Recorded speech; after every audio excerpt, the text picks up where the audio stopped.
नमस्कार। तीन खबर सबकी नजर में आप सभी दर्शकों का हार्दिक स्वागत है। मैं हूं आपके साथ श्वेता शर्मा। दर्शकों, जिन तीन खबरों पर आज हम चर्चा करेंगे उसमें सबसे पहली खबर हम आपको बताएंगे झारखंड की सियासत से जुड़ी है। पूर्व सीएम चंपई सोरेन ने आखिरकार अपने राजनीतिक भविष्य का फैसला कर लिया। चंपई सोरेन के बीजेपी में शामिल होने पर मुहर लग गई।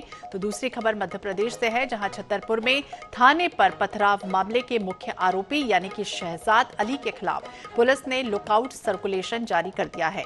तीसरी खबर हम आपको बताएंगे छत्तीसगढ़ से, जहां पूर्व सीएम बघेल के काफिले को रोकने का मामला लगातार गरमा रहा है। इस घटना को लेकर भिलाई 3 थाने में बजरंग दल के कार्यकर्ताओं के साथ मारपीट का आरोप कांग्रेस कार्यकर्ताओं पर लगाया गया। इन तीन खबरों पर हम विस्तार से चर्चा करेंगे, लेकिन सबसे पहले नजर पहली खबर की, यानी कि बीजेपी में चमकेंगे चंपाई। झारखंड के पूर्व मुख्यमंत्री चंपाई सोरेन ने आखिरकार अपने राजनीतिक भविष्य का फैसला कर लिया है। चंपाई सोरेन के बीजेपी में शामिल होने पर मुहर लग गई। वो 30 अगस्त को रांची में आधिकारिक रूप से पार्टी की सदस्यता ग्रहण करेंगे। दिल्ली में गृह मंत्री अमित शाह से मुलाकात के बाद चंपई सोरेन के बीजेपी में शामिल होने पर फैसला हुआ है। असम के मुख्यमंत्री हिमंता बिस्वा शर्मा ने सोशल मीडिया पर इसकी पुष्टि की। झारखंड के पूर्व सीएम चंपई सोरेन ने पिछले कुछ दिनों से अपने बागी तेवर दिखाए थे। उन्होंने ये कहा था कि वो नया साथी तलाश रहे हैं।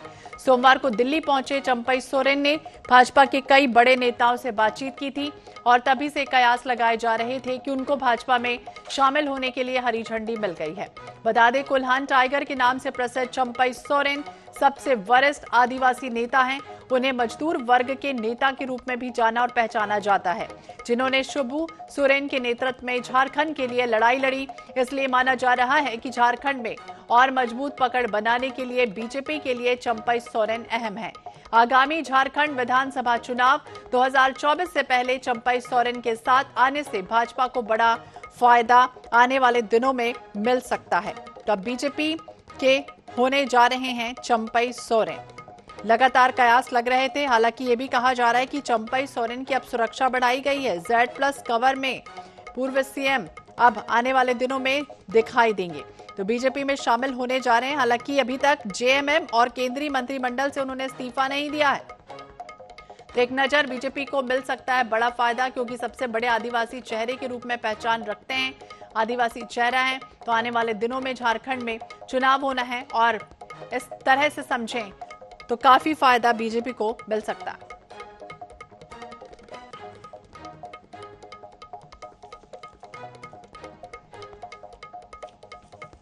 वरिष्ठ पत्रकार मनीष राज जी हमारे साथ ज्यादा जानकारी के लिए और बातचीत के लिए जुड़े हुए हैं।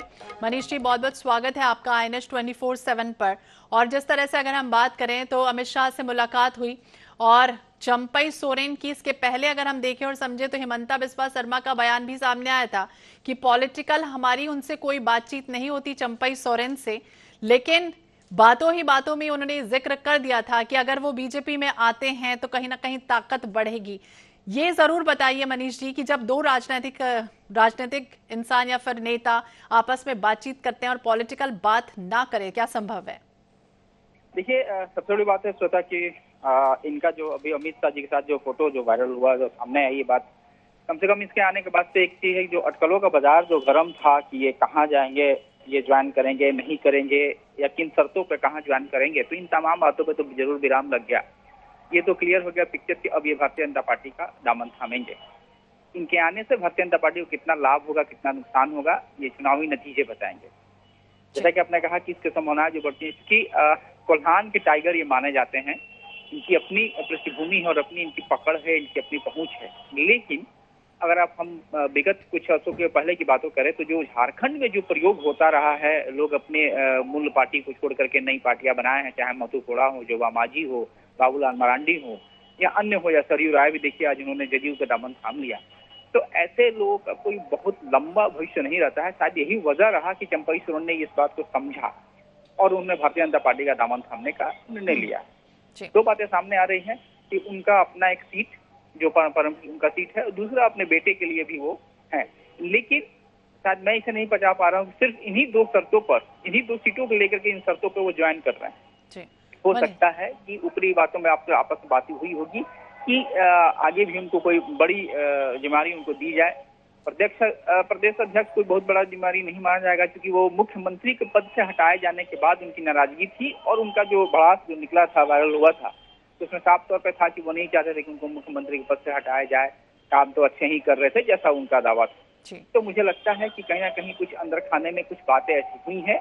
और इन दिनों आप देखेंगे मध्य प्रदेश का चुनाव हो या अन्य जिलों का, अन्य राज्यों का चुनाव हो, भारतीय जनता पार्टी प्रयोग करने लगी है। प्रयोग भी है। और मनीष जी ये भी, क्योंकि आपने दो बातों का जिक्र किया, तो दो रास्ते उनके पास खाली बचे हुए थे, क्योंकि जिस तरह से हाल ही में हम देखे लगातार बयानबाजी करते रहे हैं, या तो वो अपनी खुद की पार्टी बना लेते या फिर बीजेपी में शामिल जाते, लेकिन अभी जेएमएम से उन्होंने सदस्यता से इस्तीफा नहीं दिया। 30 तारीख, 29 तारीख, 28 या 29 तारीख को कैबिनेट की बैठक भी है। अब वहां पर हेमंत सोरेन इन बातों पर क्या जिक्र रहता है, क्या फैसले लेते हैं, लेकिन इतना हुआ कि अब ये भारतीय जनता पार्टी की ओर जा रहे हैं। और अब क्योंकि चुनाव भी आने वाला है, चुनाव का समय है, और मैंने इसे बार बार कहा कि एक और चीज आपने जिक्र किया हेमंता बिस्वा की, वो लगातार झारखंड के दौरे पर थे। हालांकि जन आक्रोश रैली भी यहाँ निकाला गया उनकी अगुवाई में, लेकिन अब मुझे लगता है कि शायद जन आक्रोश रैली से ज्यादा उनका नजर निशाने पे थे कोल्हान टाइगर, चंपई सोरेन। अब जैसा लग रहा है जानकार भी इसी बात को मान रहे हैं, शायद वो बहाना था, लेकिन चंपई सोरेन को भारतीय जनता पार्टी में लाना था। ये बातें अब आने लगी है। निश्चित तौर पे बहुत सारी बातें अभी भविष्य के गर्त में है, बहुत सारी बातें अब भविष्य में ही वो भविष्य के गर्त में तो है, लेकिन मनीष जी कोई ना कोई आश्वासन तो जरूर मिला होगा उन्हें। तो मैंने इसीलिए कहा कि महज अपनी सीट और अपने बेटे के लिए एक विधानसभा सीट, ये दो शर्तें मुझे नहीं लगता है कि चंपई सोरेन जैसे जो कदावर नेता हैं, जिनकी अपनी पकड़ है, अपनी व्यक्तित्व है, वो सिर्फ इन्हीं दो से, वो तो उनका जेएमएम में भी वो बरकरार रह जाता। वो उनकी बैठक होती, बात होती, हेमंत सोरेन से बात होती, तो वो भी उनका रहता। लेकिन ये नहीं, इससे कहीं ज्यादा मुझे लगता है कि अगर उप मुख्यमंत्री के पद का उनको अगर कहा गया होगा कि इस पर हम विचार करेंगे, या फिर एक सीट उनके लिए मुख्यमंत्री पद का अगर उनको कर दिया गया होगा, तो इसका बैकफायर भारतीय जनता पार्टी के अंदर होगा। क्योंकि जिस तरीके से बाबूलाल मांडी ने जामिमो को छोड़ अपनी इस पार्टी में आगे प्रदेश अध्यक्ष का पद उन्होंने संभाला, निश्चित तौर पर उन्हें कहीं ना कहीं उनके मन में होगा कि शायद वो अगला मुख्यमंत्री यहाँ के हो, पहले मुख्यमंत्री भी हो रहा है भारतीय जनता पार्टी की तरफ से, तो ये यहाँ बैकफायर जरूर होगा। अब फिर क्या होगा, रघुबर दास जी को गवर्नर बना दिया गया, तो मुख्यमंत्री कम से कम बाबूलाल मांडी या फिर अर्जुन मुंडा, ये दो चेहरा जो आदिवासी चेहरा माने जाते हैं, भारतीय जनता पार्टी से जुड़े हुए हैं, इन लोगों के लिए जरूर परेशानी होगी। अब ये फिर क्या फैसले लेते हैं, ये निश्चित तौर पर आने वाला वक्त तो परेशानियां होंगी या फिर क्या फायदा होगा, तो आने वाले दिनों में स्थितियां स्पष्ट होंगी। बहुत बहुत शुक्रिया सर मनीष जी बातचीत करने के लिए। तो दिल्ली में अमित शाह से मुलाकात हुई और उसके बाद ही कयास लगना शुरू हो चुके थे, और अब 30 अगस्त को रांची में सदस्यता ग्रहण करेंगे चंपई सोरेन।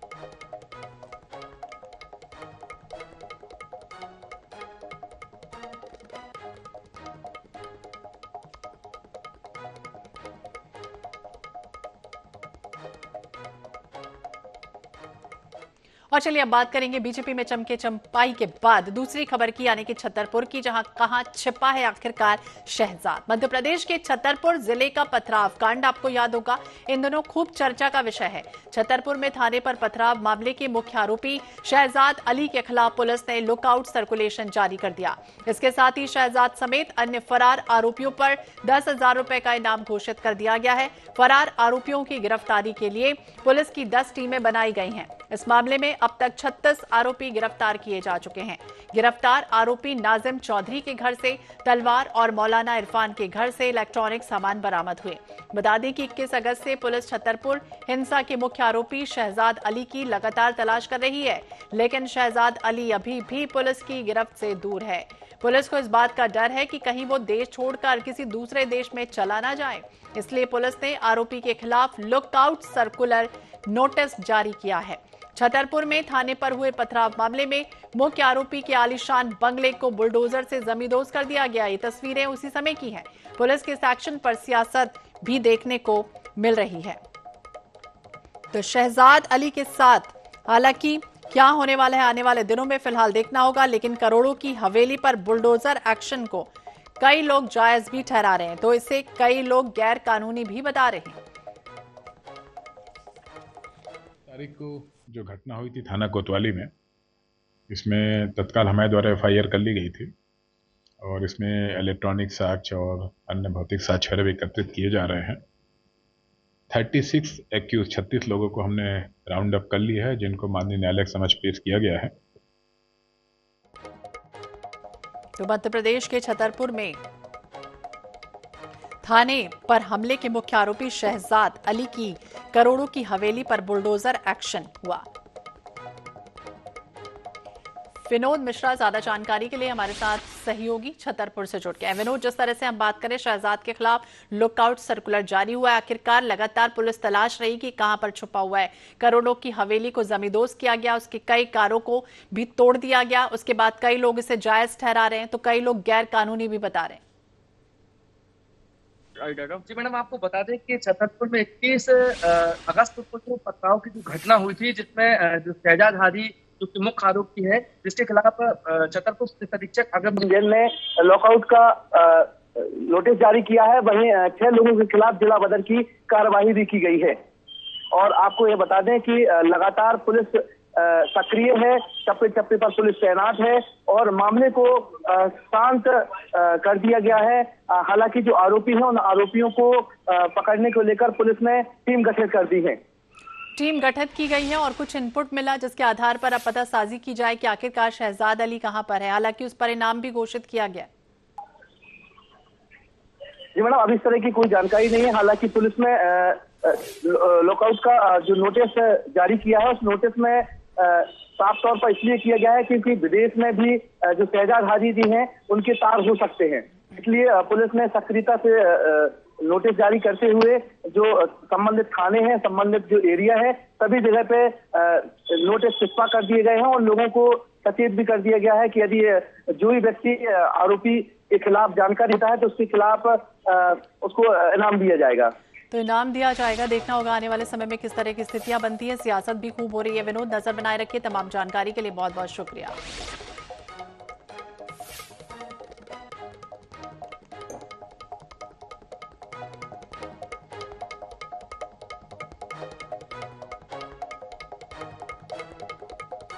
और चलिए रुक करेंगे कुछ और खबरों का, यानी कि भिलाई से अहम खबर की, जहां पूर्व सीएम भूपेश बघेल के काफिले को रोकने का मामला लगातार गरमाया है। इस घटना को लेकर भिलाई 3 थाने में बजरंग दल के कार्यकर्ता से मारपीट करने का आरोप कांग्रेस कार्यकर्ताओं पर लगा और इस मामले में नगर पालिका सभापति कृष्णा चंद्राकर समेत 3 पार्षदों पर मामला दर्ज हुआ है। दरअसल पूर्व सीएम के काफिले को रोकने के विरोध में एक जिम संचालक से मारपीट कर दी गई, जिसके बाद भाजपा कार्यकर्ताओं ने भिलाई थाने का घेराव किया और निगम सभापति समेत कांग्रेस पार्षदों पर कार्रवाई की मांग की। बता दें आपको कि पूर्व सीएम भूपेश बघेल 2 दिन पहले अपने भिलाई 3 स्थित निवास से निकलकर दुर्ग में होने वाले धरना प्रदर्शन में शामिल होने के लिए आ रहे थे और इसी बीच रास्ते में बजरंग दल के कार्यकर्ताओं ने काफिले को रोका, नारेबाजी शुरू की। मामला बढ़ गया।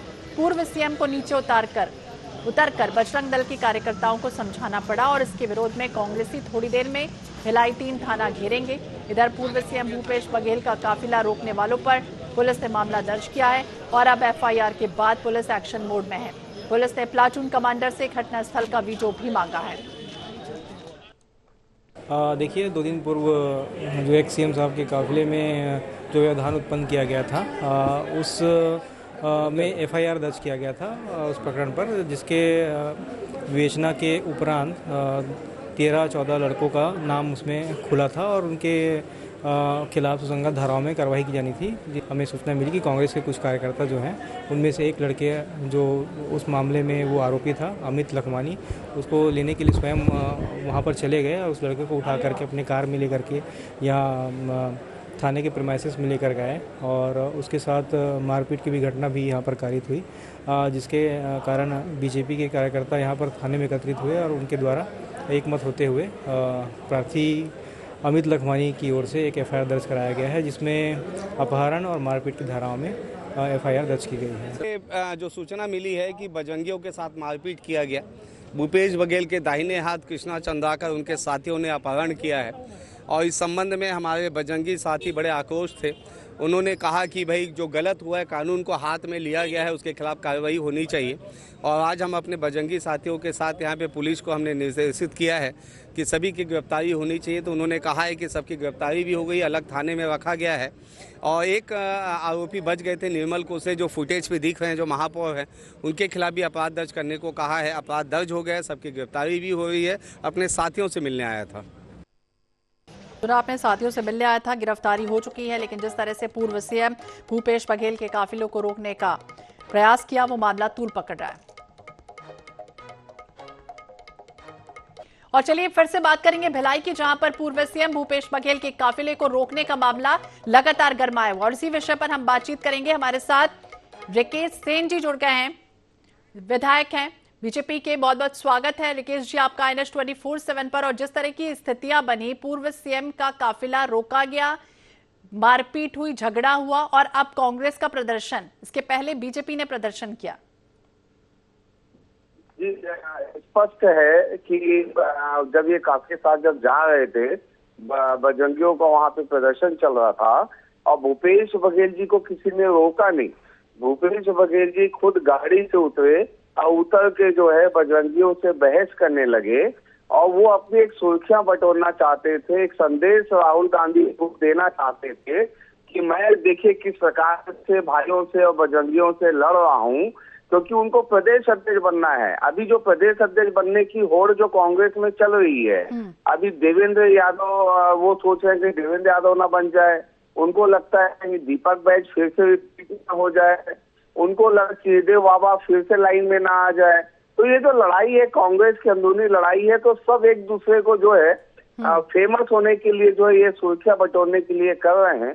कल रात को एक घटना हुई, उसमें भूपेश बघेल जी का आप कृत्य देखिए, बहाना खोज रहे हैं कि कैसे हम विष्णुदेव साय जी के सरकार के खिलाफ कोई प्रदर्शन करे, जब उनको कुछ भी नहीं मिला इस 6 महीने में। तो उन्होंने अपने जो उनके दाहिने हाथ कृष्णा चंद्राकर जी हैं भिलाई 3 में, उन्हें भेजकर बजरंगियों का अपहरण किया जाता है, अपहरण करके उन्हें बहुत मारा जाता है, मार पीट के रात को थाने में फेंक दिया जाता है और थाने में भी आके उन्होंने मारपीट की। तो इससे साफ साबित होता है कि भूपेश बघेल ये सुरक्षा बटोरने की और ये बतलाने में वो आला कमान को, कांग्रेस के आला कमान को ये साबित करना चाहते हैं कि देखिए प्रदेश में अकेला मैं ही लड़ रहा हूँ सभी वाजपेयियों से, और देवेंद्र यादव का कोई रोल नहीं है, दीपक बैज का कोई रोल नहीं है, दामोदर साहू जी कहीं नहीं है, सत्यनारायण शर्मा जी कहीं नहीं है, रविंद्र चौबे जी कहीं नहीं है। तो इस संदेश को देने के लिए वो ये जो है खेल खेल रहे हैं। तो संदेश देने की और श्रेय की राजनीति लेने के लिए होड़ मची है। रिकेश जी ये कह रहे हैं, हालांकि पूर्व सीएम भूपेश बघेल का यह बयान सामने आया कि जब वो जा रहे थे तो उनका काफिला रोका गया, कार्यकर्ताओं के साथ, सुरक्षा कर्मियों के साथ मारपीट हुई। हालांकि कितनी सच्चाई आने वाले दिनों में स्पष्ट होगा। बहुत बहुत शुक्रिया रिकेश जी बातचीत करने के लिए। तो बता दें, 3 खबर सबकी नजर में, जिस तरह से हम बात कर रहे थे भिलाई में पूर्व सीएम भूपेश बघेल के काफिले को लेकर लगातार सियासत है और आगे आने वाले समय में क्या कुछ होगा नजर बनी रहेगी। इसी के साथ इस बुलेटिन में फिलहाल इतना ही। बाकी अपडेट्स के लिए आप देखते रहिए INH 24/7। नमस्कार।